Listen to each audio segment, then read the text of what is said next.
யூஎஸ்ல இருக்கக்கூடிய டெமோக்ராட்ஸ் வந்து அந்த வார் பவர் ரெசல்யூஷன் பற்றி பேச்சு கொண்டு வந்திருக்காங்க. இந்த வார் பவர் ரெசல்யூஷன் என்ன சொல்லுதுன்னா 1973 பாஸ் பண்ண ரெசல்யூஷன். யூஎஸ் நாடு ஒரு போருக்குள்ளாக நுழைஞ்சோம்னா 60 டேஸுக்குள்ளே அடுத்த ராட்டிஃபிகேஷன் வந்து காங்கிரஸ்லேருந்து வாங்க வேண்டும். Earlier they used to say sell India by China, அது ஒரு லாஜிக்காக பேசியிருந்தாங்க. பட் இப்போ வந்து sell HI by AI, sell human intelligence by artificial. So அந்த ஒரு ட்ரஜெக்டரியில் போயிட்டு இருக்கோமான்னு தெரியல. ஸோ அதுதான் அந்த அவுட்கமாக வருமே ஒழிய regular parties winning, traditional parties நம்ம தமிழ்நாட்டில் இருக்கட்டும் கேரளாவில் இருக்கட்டும் வின் பண்ணுறது, that is the expectation. Okay, BJP வர்றதுக்கான வாய்ப்புகள் குறைவுன்றது தான் எக்ஸ்பெக்டேஷனே. That is what all the poll சொல்கிறதும் அப்படி தான். நீங்கள் நேஷ்னல் மீடியா பார்த்தீங்கன்னா அது பிஜேபி அப்படின்னு சொல்கிறாங்க, நீங்கள் ஸ்டேட் மீடியா பார்த்தா ஸ்டேட் பார்ட்டிஸ்ன்னு சொல்கிறாங்க, சோஷியல் மீடியா பார்த்தா நியூ என்ட்ரண்ட் அப்படின்னு சொல்கிறாங்க. we don't know இப்போ நியூ என்ட்ரண்ட் அங்கே whether it impacts stocks or not, I don't know, but definitely fortunes of the BJP will the stock market impact வந்து டெஃபினட்டாக இருக்கும். Welcome to the show sir. Thanks. போன வாரம் வந்து நம்ம அந்த 24,000 நிஃப்டி பேசியிருந்தோம். இட்ஸ் ஆல்மோஸ்ட் அந்த 24,000 கீழே போணுச்சுன்னா திரும்ப பிடிச்சி மேலே எடுத்துடுறாங்க, மேலே போச்சுன்னா திரும்ப பிடிச்சி கீழே எடுத்துடுறாங்க. இதே லெவலில் தான். So how to you see அந்த 24,000 லெவலை பற்றி என்ன நினைக்கிறீங்க? இப்போ க்ளோசிங் கூட almost very close to 23,997, so around 24,000. So நம்மளுடைய லெவல்ஸுக்கு வந்து எந்த விதமான அட்ஜஸ்ட்மெண்ட்டும் தேவையில்லை. இன்ஃபேக்ட் கடந்த வாரம் பார்த்தீங்கன்னா வி டச்ட் நம்மளோட ஹை பார்த்தீங்கன்னா 24,400 ஆல்மோஸ்ட் 24,400 அண்ட் லோ பார்த்தீங்கன்னா 23,790 கிட்ட, ஆல்மோஸ்ட் 800. ஸோ அந்த 600 பாயிண்ட் ரேஞ்சுக்குள்ளே தான் சந்தை இருந்தது. ஸோ இப்படி பார்க்க போனோம்னா நம்ம ஓவரால் கொடுத்த ரேஞ்சுக்குள்ளே தான் சந்தை இருக்குது. வி ஹவ் நாட் வெளியும் போல் இன்னும் அது கீழேயும் வரவில்லை.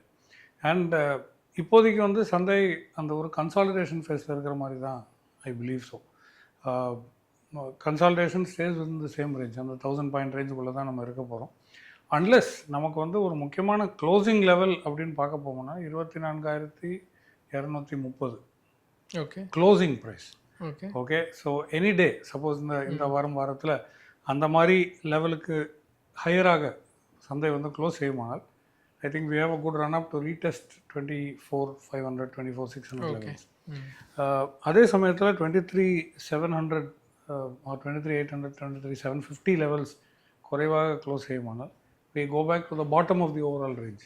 ஓகே, 23,400 கிட்ட டெஸ்ட் ஆகக்கூடிய வாய்ப்பு இருக்கிறது. பட் ஐ திங்க் இன்னும் கொஞ்சம் கன்சால்டேஷன் ஃபேஸில் தான். ஏன்னா வார் ஒரு ட்ராமேட்டிக் டர்ன் ஆஃப் இவெண்ட்ஸுக்குள்ளே வந்திருக்குது. முக்கியமாக டெமோக்ராட்ஸ் அங்கே யூஎஸ்ல இருக்கக்கூடிய டெமோக்ராட்ஸ் வந்து அந்த வார் பவர் ரெசல்யூஷன் பற்றி பேச்சு கொண்டு வந்திருக்காங்க.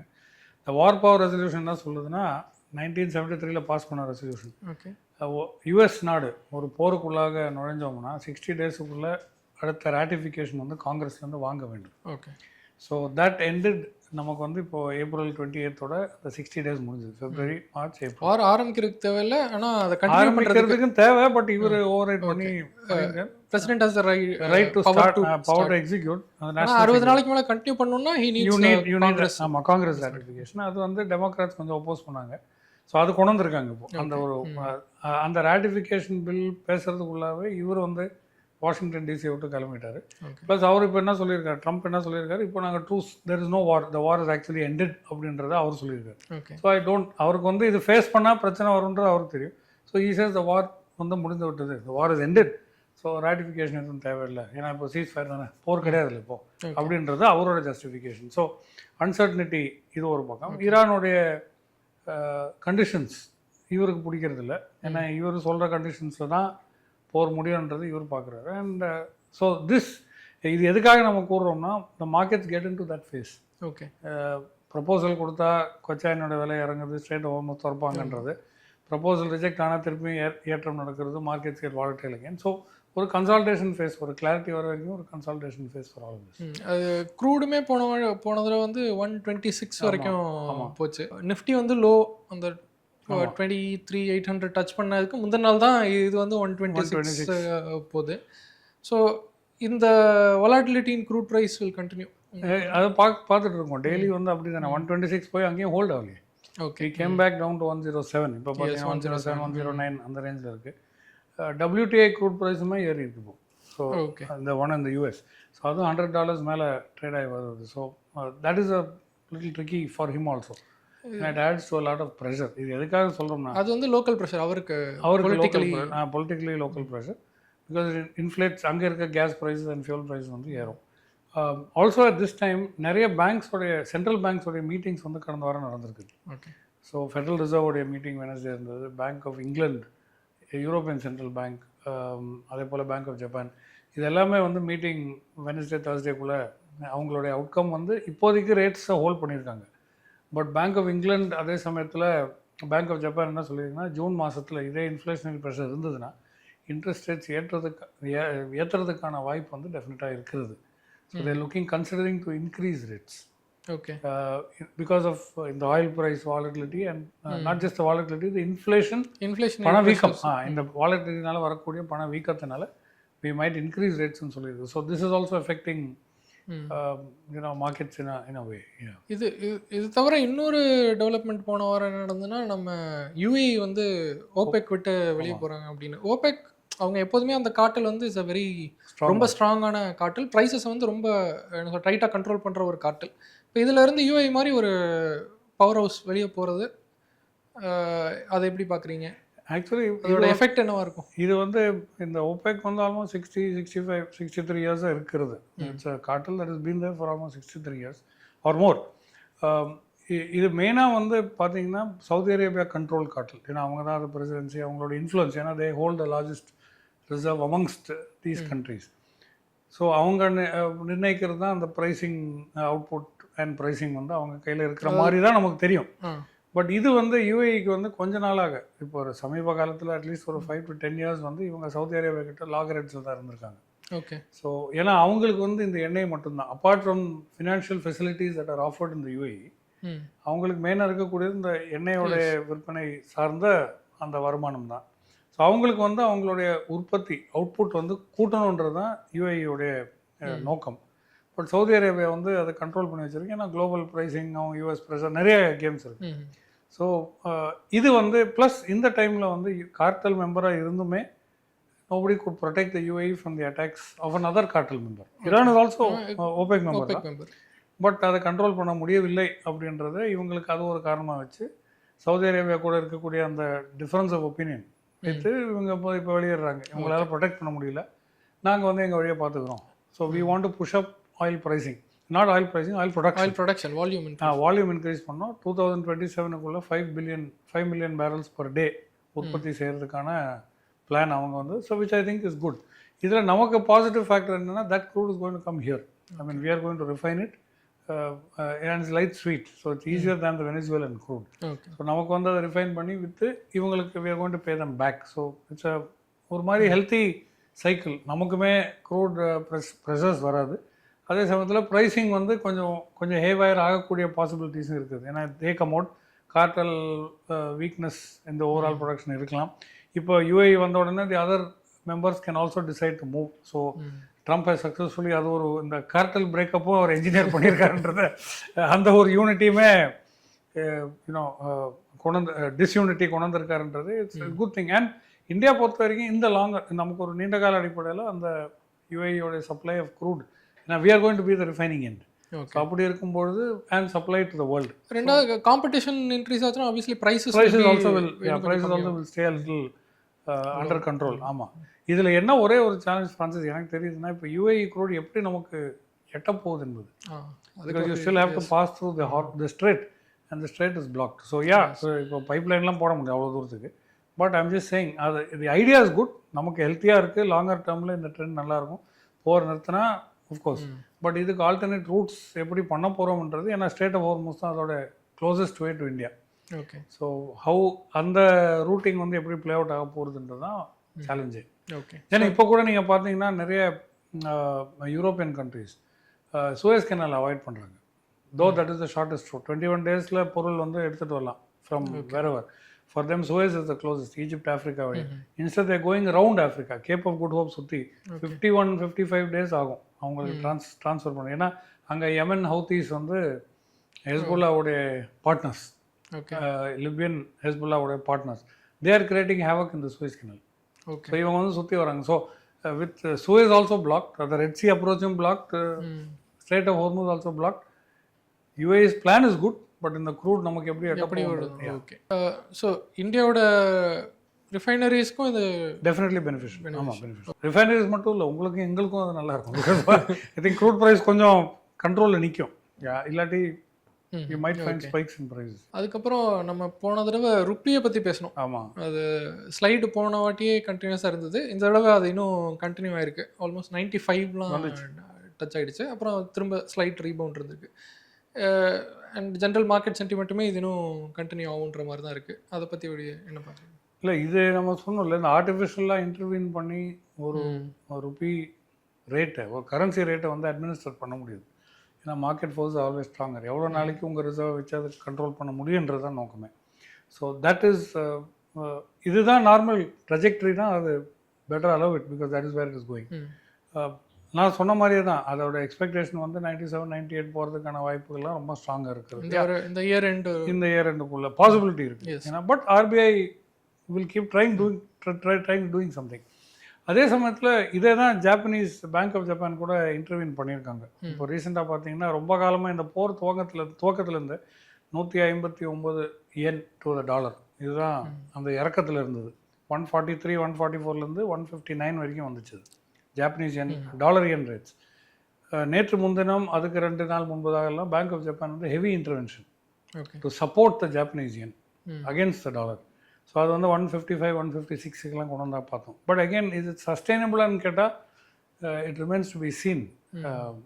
Maybe because inflationary pressure Japanese எக்கானமியில் பில்ட் ஆகுது. ஆல்ரெடி வி மென்ஷன் தட் ஜூனில் வந்து இன்ட்ரெஸ்ட் ரேட் ஏற்றணும் அப்படின்ற ஒரு எக்ஸ்பெக்டேஷன். அதோட ஃபர்ஸ்ட் மூவ் தான் கரன்சி ஸ்ட்ரெங்தனிங்காக இருக்குமோன்றது எனக்கு ஒரு ஃபீலிங். ஸோ இந்த மாதிரி ஆன் அண்ட் ஆஃப் ஒரு சில மூவ்ஸ் வந்து ஆர்பிஐ எடுக்கலாமா ஒழிய ஐ திங்க் நெட் ட்ரெஜெக்டரி வந்து அந்த வீக்னஸுக்காக இப்போதைக்கு அதுதான் பாத்வே அப்படின்றது நமக்கு தெரியுது. ஓகே. அண்ட் இது நம்ம ருப்பியை பற்றி பார்த்தா அங்கே எஃப்ஐஎஸ் வெளியே போகிறத பற்றி நம்ம முன்னாடியே பேசியிருக்கோம். ஆமாம். நான் ஒரு ஆர்டிக்கல் என்ன படிச்சேன்னா, இப்போ ஜென்ரலாக குளோபலாக எப்படி கேபிட்டல் ரீஅலோகேட் ஆகுதுன்னா, ஏஐ வேல்யூ செயினில் எந்தெந்த எக்கானமிஸ்லாம் ஹெவியாக இன்வெஸ்ட் ஆகிருக்காங்களோ, சிப் ப்ரொடக்ஷனோ இல்லை ஜென்ரல் அந்த வேல்யூ செயினில் எங்கே இருந்தாலும் investments are going to those economies like South Korea, Taiwan அந்த மாதிரி. இது இந்த ரீடிங் கரெக்ட் தானா உங்களோட? ஆமாம். Earlier they used to say sell India by China, இது ஒரு லாஜிக்காக பேசியிருந்தாங்க. பட் இப்போ வந்து செல் ஹெச்ஐ பை ஏஐ ஆகிடுச்சு. Sell human intelligence by artificial intelligence. So அந்த ஒரு ட்ரஜெக்டரியில் போயிட்டு இருக்கோமான்னு தெரியல. But reading is correct. ஏன்னா நம்ம வந்து இந்தியாவை பொறுத்த வரைக்கும் வி ஹவ் ஆல்வேஸ் பீன், நம்ம வந்து டெசிக்னேட் பண்ணியிருக்கக்கூடியது இந்தியா நாட் சாஃப்ட்வேர் இல்லை ஏஐ ஸ்டோரி வந்து ஆஸ் ஃபாலோவர்ஸ் தான். So we are not creators of either AI products, AI tools, AI chips, whatever. இதில் வந்து நம்ம வெறும் ஃபாலோவர்ஸ் தான். உலகம் எங்கே போதோ அதே போக்கில் நம்ம போகிறோம். They are looking at innovation for the value. ஏன்னா அந்த time lag between the evolution, ஒரு ஏஐ ப்ராடக்டோட எவல்யூஷனுமே and following that is what where the differential in profit is. So இதுதான் ஒப்ஜெக்டிவ். ஸோ நீங்கள் சொன்ன மாதிரி, நீங்கள் ரீட் பண்ண மாதிரியும் அந்த டைரெக்ஷன் ஆஃப் சேஞ்ச் வந்து டெஃபினட்டாக நடக்கிறது. ஃபார் இன்ஸ்டன்ஸ் நேற்றைய தினம் பார்த்தீங்கன்னா என்விடியா, உலகத்திலே சிப் மேனுஃபேக்சரர் இருக்கக்கூடிய பெரிய கம்பெனி, அவங்களுடைய நெட் மார்க்கெட் கேபிட்டலைசேஷன் வந்து இந்தியன் மார்க்கெட் கேபிட்டலைசேஷனை விட எக்ஸீட் ஆகிருக்கு. Okay. So for instance Indian market cap வந்து 4.88 trillion, அவங்களது வந்து 4.91 trillion. Just one company takes over the entire market. So நீங்கள் கேட்ட கேள்விக்கான பதில் அந்த ஒரு உதாரணத்தில் நம்ம புரியுது. ஸோ மணி இஸ் டெஃபினெட்லி அங்கே தான் இந்த reallocation of capital is happening towards a. So definitely South Korea, Taiwan, இந்த மாதிரி and to a great extent China also. Okay. Not to be discounted. அவங்களோட டிஸ்கவரிஸ் வந்து வெளியில் தெரிய மாட்டேங்குது அவ்வளோ ஈஸியாக. பட் தேர் ஆல்சோ இங்கே இருக்க சர்வீஸ் கம்பெனிஸ், நம்ம டெக் ஈகோ சிஸ்டமில் இருக்க கம்பெனிஸ்லாம் ஏஐ அடாப்ஷன் வந்து அவ்வளோ ஃபாஸ்ட்டாக இல்லை அப்படிதான் பார்க்கணும். பண்ணுறாங்க, yeah, but not as fast as are not at the cutting edge. அந்த லீடிங் எட்ஜில் வந்து நம்ம கிடையாது. I think that is it. Although இப்போ வந்து ரீசெண்டாக என்ன பண்ணியிருக்காங்க, இந்த போர்னால இந்தியன் அரசாங்கம் வந்து ஒரு 7 அவென்யூஸ் சைனீஸ் பார்ட்னர்ஷிப்போட ஃபாஸ்ட் ட்ராக் பண்ணியிருக்காங்க. Okay, like electronics, chips, the electrical motors for vehicles, அதே போல் wafers that are used in chip making and so on, electronic goods in particular. இந்த மாதிரி ஒரு 7 sectors all primarily dealing with electrical, electronics, chips, wafers இந்த மாதிரி இருக்கக்கூடியது வந்து fast track பண்ணியிருக்காங்க. So partnership. So Indian company வந்து இதே மாதிரி சைனீஸ் ஈக்குவலன்ட் கூட நீங்கள் பார்ட்னர் பண்ணணும், அது ஃபாஸ்ட் ட்ராக் பண்ணுறதாக they have announced நேற்று முன்தினம் அனௌன்ஸ் பண்ணியிருக்காங்க, which I think is again positive. So we are leaning again towards China. அந்த ரேஸில் விட்டு போயிடக்கூடாது, வெறும் ஃபாலோவராக மட்டும் இருக்க வேண்டாம். But we will also be amongst the leaders. Integrate into the supply chain. Into the supply chain or into the leadership of the top 5-6. At least in Asia, நம்ம வந்து ஒரு லீடராக இருக்கலாம் அப்படின்ற ஒரு amongst the leadersன்றது ஒரு which I think is positive. Yeah. Okay. So maybe that will attract capital, but immediately அந்த outflows தான் பெருசாக இருக்கிறது. அப்புறம் இப்போ வந்து Q4 ரிசல்ட்ஸ் மோர் கம்பெனிஸ் வந்திருக்கு. அதில் what stood out was Coal India, they've done pretty well. அதுக்கப்புறம் வந்து இந்தியன் பேங்க் வந்திருக்கு அண்ட் இவங்க மாருதி சுசுகி வந்திருக்கு. Where is their profit has fallen but overall sales has gone up. So ஜென்ரலாக அந்த Q4 ரிசல்ட்ஸ் வரதை பற்றி நீங்கள் ஓகே. இப்போது ஆல்மோஸ்ட் நமக்கு ஒரு 375 ரிசல்ட்ஸ் கிட்ட இருக்குது டிக்ளேர்ட் ரிசல்ட்ஸ்.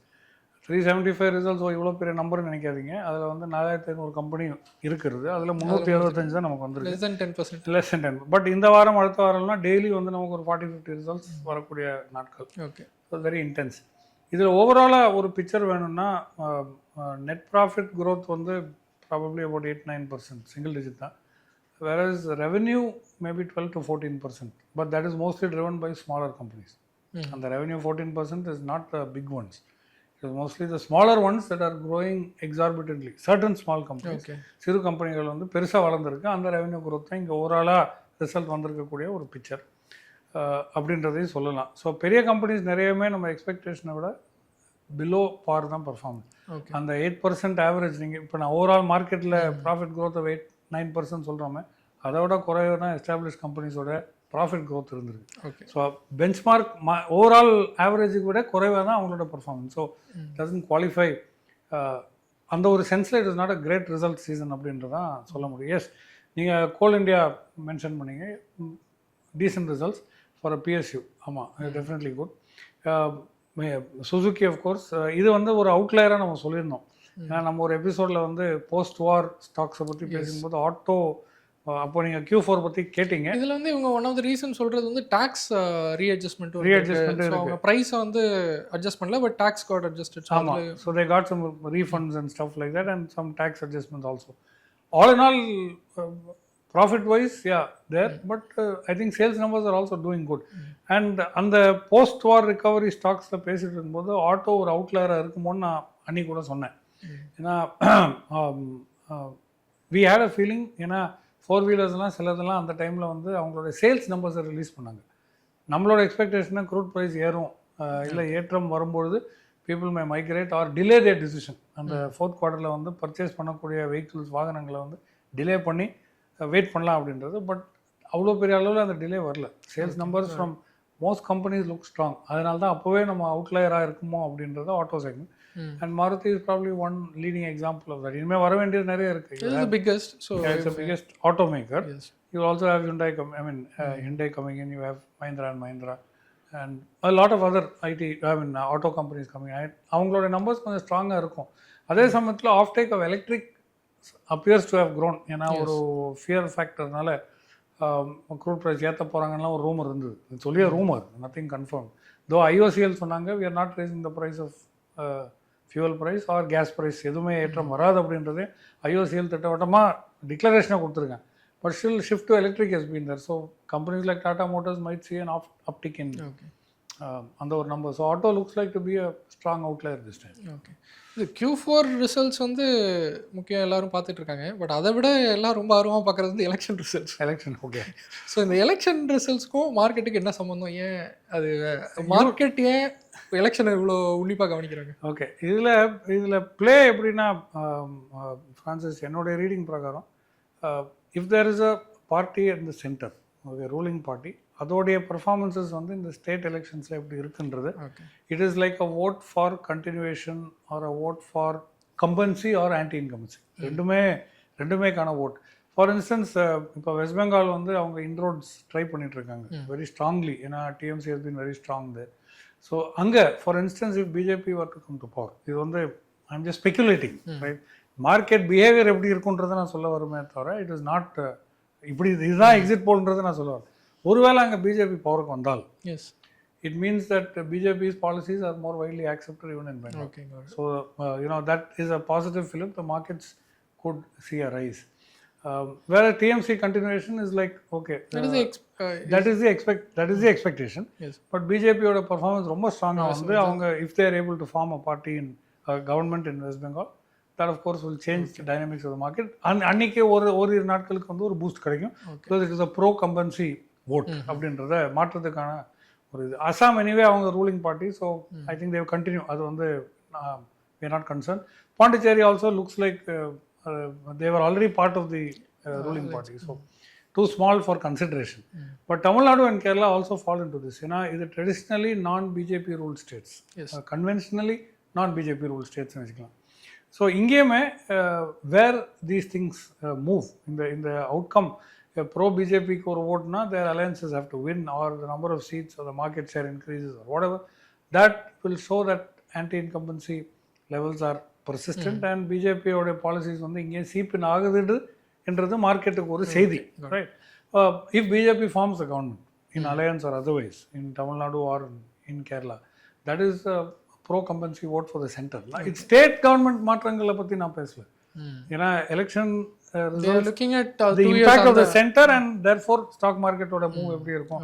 ஏன்னா more widely ruled ஆயிடும் BJP, so their policies are accepted, so which is favoring or favorable அப்படின்றது. and so அதுதான் அந்த அவுட்கமாக வருமே ஒழிய the regular parties winning, traditional parties நம்ம தமிழ்நாடுல இருக்கட்டும் கேரளாவில் இருக்கட்டும் வின் பண்ணுறது, that is the expectation. Okay. BJP வர்றதுக்கான வாய்ப்புகள் குறைவுன்றது தான் எக்ஸ்பெக்டேஷனே. That is what all the polls சொல்கிறதும் அப்படி தான். பட் இதுதான் இந்த அவுட்லைங் ஃபேக்டர்ஸ் தான் மார்க்கெட்டுக்கு ஒரு பூஸ்ட் கிடைக்கும். எதிர்பார்த்த மாதிரி வந்துச்சுன்னா ஓகே இதுதான் எக்ஸ்பெக்டட் அப்படின்னு விட்டுருவாங்க. இன்ஃபேக்ட் இந்த எக்ஸிட் போல்ஸ் பற்றி பேசும்போது ஆனால் ஹியூமரஸ் சைடு ஃப்ரான்சிஸ் நீங்களும் கவனிச்சிருப்பேன்னு நினைக்கிறேன். பட் இவ்வளோ ஓக்கலாக எவனும் சொல்லிட மாட்டேன். அதாவது நீங்கள் நேஷ்னல் மீடியா பார்த்தீங்கன்னா அது பிஜேபி அப்படின்னு சொல்கிறாங்க, நீங்கள் ஸ்டேட் மீடியா பார்த்தா ஸ்டேட் பார்ட்டிஸ்ன்னு சொல்கிறாங்க, சோஷியல் மீடியா பார்த்தா நியூ என்ட்ரண்ட் அப்படின்னு சொல்கிறாங்க. we don't know இப்போ நியூ என்ட்ரண்ட் அங்கே whether it impacts stocks or not I don't know, but definitely fortunes of the BJP will அந்த ஸ்டாக் மார்க்கெட் இம்பேக்ட் வந்து டெஃபினட்டாக இருக்கும். ஸோ அந்த மாதிரி factors definitely will play. Finally இது கோல்டு சில்வர் ப்ரைஸஸ் பற்றி we haven't touched it. Last வாரம் போன வாரம் பேசல. அது I think it looks like to be flat in international market. இந்தியாவில் ப்ராபப்ளி இந்த ருப்பி வீக்னிங்னால கொஞ்சம் கோல்டு சில்வர் விலை ஏற்ற மாதிரி தெரிகிறது.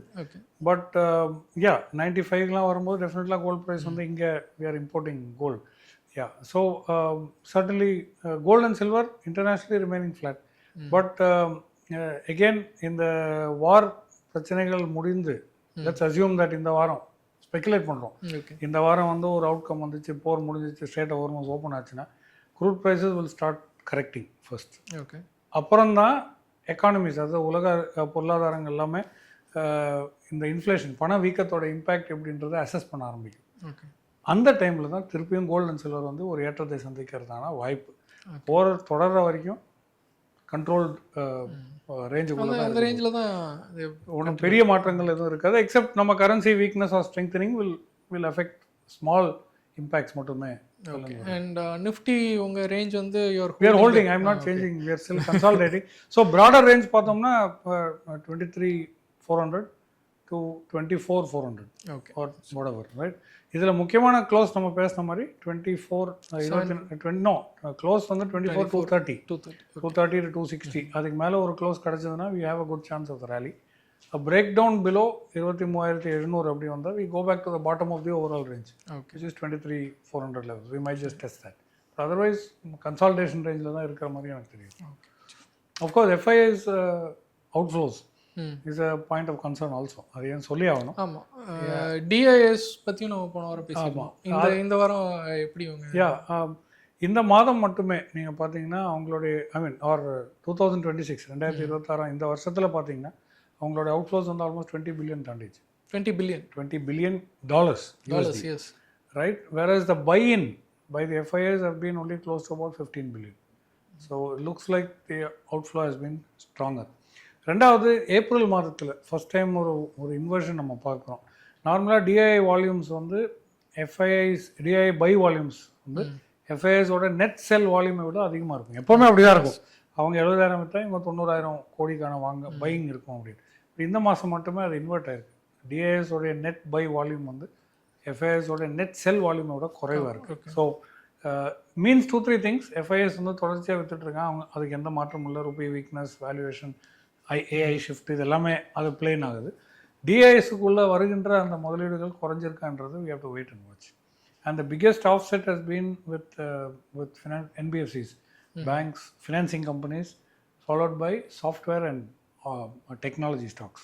இங்கே தான் பெரிய அவுட்ஃப்ளோஸ் வந்து எஃப்ஐஎஸ் பண்ணியிருக்கிறதாக நம்ம டேட்டா எடுத்து பார்த்தா, சீரியஸ்ல NSDL டேட்டா பார்த்தா அதுதான் தெரியுது. So outflow from they're going away in to other AI driven markets. But this is a trend that is continuing. இது கொஞ்சம் வரிசமாக இருக்குது. ஏன்னா ஓவரால் பெரிய அளவில் சந்தைக்கு ஒரு ஏற்றம் வரணும்னா அந்த ஃபாரின் இன்ஃப்ளோஸ் இல்லாமல் அது நடக்காது. Okay sir. Thank you for the show. Thanks so much.